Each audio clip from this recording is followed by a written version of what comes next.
Okay, ಏನಾದ್ರು ಒಂದು ಕಾರಣ ಇರ್ಬೋದು, ಯಾರಾದ್ರೂ ನಿಮ್ಮ ಮಧ್ಯ ಏನಾದ್ರು ಹುಳಿ ಹಿಂಡಿ ಆ ಥರದ್ದು ಏನಾದ್ರು ಆಗಿತ್ತಾ ಏನು? ಮೂರನೇ ವ್ಯಕ್ತಿ ಎಂಟ್ರಿಂದ ನಿಮ್ದು ಲೈಫಲ್ಲಿ ಏನೋ ಈ ತರ ಒಂದು ಆಗೋಯ್ತಾ ಅನ್ಸಿದೆ? ಇಲ್ಲ, ಆ ತರ ಏನಿಲ್ಲ.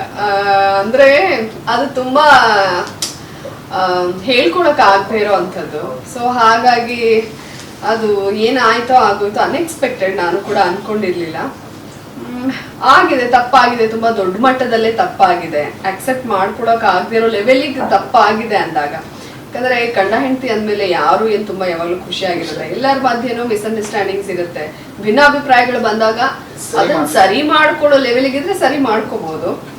ಸರಿ ಮಾಡ್ಕೊಳಕ್ ಆಗದೆ ಇರೋ ಲೆವೆಲಿಗೆ ಏನೋ ಒಂದು ಆಗಿದೆ ಅಂತ ಅಂದಾಗ ಏನು ಮಾಡಕ್ ಆಗಲ್ಲ. ಇದೆಲ್ಲ ದೈವೇಚ್ಛೆ ಅಂತ ಅನ್ಕೋತೀನಿ. ಯಾಕಂದ್ರೆ ನಾವು ಬಿಗಿನಿಂಗ್ ಡೇಸ್ ಅಲ್ಲಿ ಕಷ್ಟ ಆದಾಗ ನಾನು ಹೇಳ್ತಾ ಇದ್ದೆ ಆಗಲ್ಲ ಅಂತ, ಅವಾಗೆಲ್ಲ ನಾವು ನಿಭಾಯಿಸ್ಕೊಂಡ್ಬಿಟ್ಟು. ಬಟ್ ಇವತ್ತಿಗೆ ಅದು ಸಡನ್ ಆಗಿ ಹಿಂಗೆ ಆಯ್ತು ಅಂತಂದ್ರೆ ಅದು ದೈವೇಚ್ಛೆ ಏನು. ಮೋಸ್ಟ್ಲಿ ಇದು ಸರಿ ಮಾಡಕ್ ಆಗಲ್ಲಪ್ಪ, ಇದು ಇಷ್ಟೇನೆ, ಬೇಡ ಅಂತಾನೆ ದೇವರು ಡಿಸೈಡ್ ಮಾಡಿದಾನೆ ಅಂತ ನಾನು ಅನ್ಕೋತೀನಿ. ಓಕೆ, ಜಾನಿ ಮೇಡಮ್ ಮೊದ್ಲಿಗಿಂತ ಇವಾಗಲೇ ತುಂಬಾ ಖುಷಿ ಆಗಿದ್ದಾರೆ ಅಂತ ಅನ್ಸುತ್ತೆ. ಆ ತರ ನಾವ್ ಹೇಳಕ್ ಆಗಲ್ಲ. ಮೊದ್ಲಿಗಿಂತ ಖುಷಿ ಅಂತ ಅಲ್ಲ, ನಾವು ಖುಷಿಯಾಗಿರಕ್ ಟ್ರೈ ಮಾಡ್ಬೇಕಷ್ಟೇ. ಏನೋ ಒಂದ್ ಆದಾಗ ಅದ್ರಲ್ಲಿ ನಾವು ಪಾಸಿಟಿವ್ ಆಗು ಅದನ್ನ ತಗೋಬಹುದು, ನೆಗೆಟಿವ್ ಆಗು ತಗೋಬಹುದು. ಸೊ ಅದು ನಾನು ಹೇಳಿದ್ನಲ್ಲ, ಈಗ ಏನೋ ಆಗಿದೆ ಅಂತ ಕೊರ್ಕೊಂಡ್ ಕೂತ್ರೆ ನನ್ನ ಹೆಲ್ತ್ ಮೇಲೆ ಅದು ಅಪ್ಸೆಟ್ ಆಗುತ್ತೆ.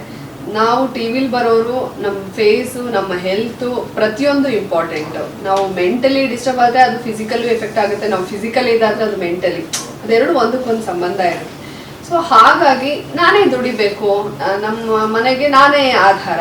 ಸೊ ಹಾಗಾಗಿ ನನ್ನ ಹೆಲ್ತೇ ಇದಾಗಿ ನಾನೇ ದುಡಿಲಿಲ್ಲ ಅಂತಂದ್ರೆ ಮಗಂಗೆ ಯಾರು ಅಲ್ವಾ? ಸೊ ಹಾಗಾಗಿ ನಾವು ಏನೋ ಒಂದಾಯ್ತು ಅಂತ ಅದನ್ನ ಕೊರಕೊಂಡು ನಮ್ಮ ಮೇಲೆ ಅದು ಪರಿಣಾಮ ಬೀರೋ ಲೆವೆಲಿಗೆಲ್ಲ ಡಿಪ್ರೆಷನ್ನು ಅಥವಾ ನಮ್ಮ ಆರೋಗ್ಯ ಹಾಳು ಮಾಡ್ಕೊಳ್ಳೋ ಲೆವೆಲಿಗೆ ನಾವು ಯಾವುದು ಹೋಗ್ಬಾರ್ದು. ಅದನ್ನ ಯೋಚನೆ ಮಾಡಿ ಇಷ್ಟ ಆಯ್ತಾ ಮೂವ್ ಆನ್ ಆಗ್ಲೇಬೇಕು ಲೈಫಲ್ಲಿ. ಯಾಕಂದ್ರೆ ನಮ್ಮ ಮಗ ಇರ್ತಾನೆ, ನನ್ನ ನಂಬಿರೋ ಒಂದು ಕುಟುಂಬ ಇರುವಾಗ ಅವರಿಗೋಸ್ಕರ ನಾವು ಚೆನ್ನಾಗಿರ್ಬೇಕು. ಮುಂಚೆಗಿಂತ ಹ್ಯಾಪಿನಾ ಇಲ್ವಾ ಅದಕ್ಕೆ ಉತ್ತರ ಇಲ್ಲ. ನಾನು ಕೆಲಸದಲ್ಲಿ ತುಂಬಾ ಖುಷಿ ಕಾಣ್ತೀನಿ. ಇದ್ರ ಮಧ್ಯೆ ಇದೆಲ್ಲ ಇದ್ದಿದ್ದೆ, ಭಿನ್ನಾಭಿಪ್ರಾಯ ನನಗೆ ಮದ್ವೆದಾಗ್ಲಿಂದನೂ ಇತ್ತು. ನನ್ಗೆ ಜಾಸ್ತಿ ಕೆಲಸ ಇದ್ಬಿಟ್ರೆ ನಾನು ಅದರಲ್ಲೇ ಖುಷಿ. ಮಲ್ಟಿ ಕೆಲಸಗಳು, ಈಗ ಇಲ್ಲೊಂದೇನೋ ಒಂದು ಕೆಲಸ ಮಾಡಿದೆ, ಅಲ್ಲೋಗೇನೋ ಆಂಕರಿಂಗ್ ಮಾಡಿದೆ, ಇನ್ನೇನೋ ಸೊ ಬ್ಯುಸಿ ಆಗಿದ್ರೆ ನಮ್ಗೆ ಯಾವ್ದು ನೆನಪಿಗೆ ಬರಲ್ಲ. ಕೆಲಸದಲ್ಲಿ ನಾನು ಖುಷಿ ಕಾಣ್ತೀನಿ. ಸೊ ನನಗೆ ಕೈ ತುಂಬ ದೇವ್ರ ಒಂದು ದಯೆಯಿಂದ ಕೆಲಸ ಇದೆ ಸದ್ಯಕ್ಕೆ. ಸೊ ಆ ವಿಚಾರದಿಂದ ನಾನು ಖುಷಿಯಾಗಿದ್ದೀನಿ. ಓಕೆ, ಈಗ ಒಂದು ಸಮಾಜದಲ್ಲಿ ಇದೆ, ಒಂದು ಗಂಟೆಗೆ ಒಂದು ಹೆಣ್ಣು ಸಪೋರ್ಟ್ ಬೇಕೇ ಬೇಕು ಒಂದು ಸಮಾಜದಲ್ಲಿ ಬದುಕೋಕೆ ಅಂತ, ಅದ್ರ ಬಗ್ಗೆ ನಿಮ್ಮ ಒಪಿನಿಯನ್ ಏನು ಅಂತ? ಸಪೋರ್ಟ್ ಹೌದು ಬೇಕಾಗತ್ತೆ. ಅವರು ಇಬ್ರು ಬೆಳವಣಿಗೆ ದೃಷ್ಟಿಯಿಂದ ಇಬ್ರಲ್ಲೂ ಅಂಡರ್ಸ್ಟ್ಯಾಂಡಿಂಗ್ ಇದ್ದು ಜನ್ವಿನ್ ಆಗಿ ಒಬ್ರಿಗೊಬ್ರು ಸಪೋರ್ಟ್ ಮಾಡ್ಕೊಂಡು ಅದರಲ್ಲಿ ಇವಳು ದುಡಿತಾಳೆ, ಇವಳು ದುಡ್ಡಿಗೋಸ್ಕರ ಅಂತ ಇರಬಾರ್ದು, ಇವಳು ಗ್ರೋತು ನಮಗ್ ಖುಷಿ ಕೊಡುತ್ತೆ ಅನ್ನೋ ಕಾರಣಕ್ಕೆ ಇರ್ಬೋದು.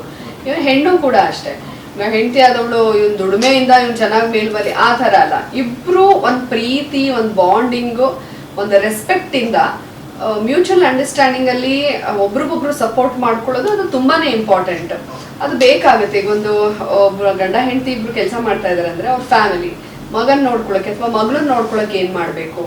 ಯಾಕಂದ್ರೆ ಹೆಣ್ಮಕ್ಳು ಮನೆಗೆ ಸೀಮಿತ, ಗಂಡ್ಮಕ್ಳೇ ಆತರ ಇಲ್ಲ. ಇವಾಗ ಎಲ್ರು ದುಡಿತಾ ಇದ್ದಾರೆ. ಇವಳು ಸ್ವಲ್ಪ ಮೇಲ್ ಹೋಗ್ಬಿಟ್ರೆ ಇವಳು ನನಗಿಂತ ಇವಳಿಗೆ ಡಿಮ್ಯಾಂಡ್, ಆ ತರದ್ದು ಯೋಚನೆ ಮಾಡಬಾರ್ದು. ಯಾರೇ ಎಷ್ಟೇ ದುಡಿಲಿ ಅದು ಸಪೋರ್ಟ್ ಮಾಡ್ಬೇಕು. ಒಬ್ರಲ್ಲಿ ಏನೋ ಟ್ಯಾಲೆಂಟ್ ಇರುತ್ತೆ, ಹೆಣ್ಮಗಳಲ್ಲಿ ಟ್ಯಾಲೆಂಟ್ ಇರುತ್ತೆ, ಅವಳನ್ನ ಮನೆಗೆ ಯಾಕೆ ಸೀಮಿತ ಮಾಡ್ತೀರಾ? ಅವಳು ಆಚೆ ಹೋಗ್ಲಿ, ಕೆಲಸ ಮಾಡ್ಲಿ, ಕುಟುಂಬ ನಿರ್ವಹಣೆಗೆ ಅದು ತುಂಬಾನೇ ಸಹಕಾರಿ ಆಗುತ್ತೆ. ಒಬ್ಬರೇ ದುಡ್ದು ಮಾಡೋದಕ್ಕಿಂತ ಈಗ ಬೆಂಗಳೂರು ಕಡೆ ಎಲ್ಲ ಜೀವನ ಮಾಡೋದಕ್ಕೆ ತುಂಬಾನೇ ಕಷ್ಟ. ಸೊ ಹಾಗಾಗಿ ಒಬ್ರನ್ನೊಬ್ರು ಸಪೋರ್ಟ್ ತುಂಬಾ ಬೇಕಾಗತ್ತೆ, ಅದು ಇಂಪಾರ್ಟೆಂಟ್.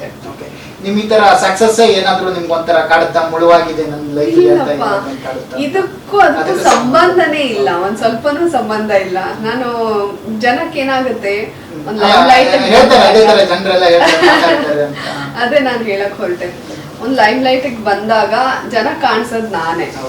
ಜನಕ್ಕೆ ಹೊರಗಡೆ ಕಾಣಿಸೋದೇನೋ ಇವಳಿಗೇನೋ ಸ್ವಲ್ಪ ರನ್ನರ್ ಅಪ್ ಆದ್ಲು, ಇವಾಗ ಒಂದ್ ಸ್ವಲ್ಪ ಟಾಕ್ ಅಲ್ಲಿ ಇದ್ದಾಳೆ, ಎಲ್ಲ ಇಂಟರ್ವ್ಯೂ ಮಾಡಿ, ಅದಕ್ಕೂ ಸಂಬಂಧನೇ ಇಲ್ಲ.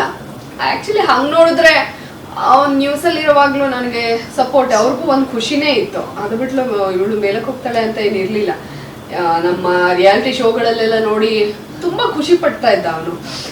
ಇಲ್ಲ ನೀವೇ ಗೆಲ್ಬೇಕು, ನೀವೇ ಹಾ ಹೌದು. ಸೊ ಅದಕ್ಕೂ ಇದಕ್ಕೂ ಸಂಬಂಧನೇ ಇಲ್ಲ. ಅವನು ಇನ್ನೂ ಪುಷ್ ಮಾಡೋದು ಅವನು ಆ ವಿಚಾರಕ್ಕೆ ನಮ್ಗಳ ಮಧ್ಯೆ ಡಿಫ್ರೆನ್ಸ್ ಇರ್ಲಿಲ್ಲ.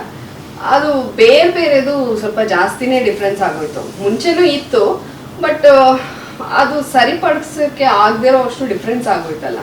ಸೊ ಹಾಗಾಗಿ ಇಲ್ಲ ಬೇಡ, ಅವನಿಗೂ ಗೊತ್ತಾಯ್ತಿದ್ದೀನಿ ಸರಿ ಹೋಗಲ್ಲ, ಇಷ್ಟೆಲ್ಲ ಆಗೋಗಿದೆ ಅಂತ.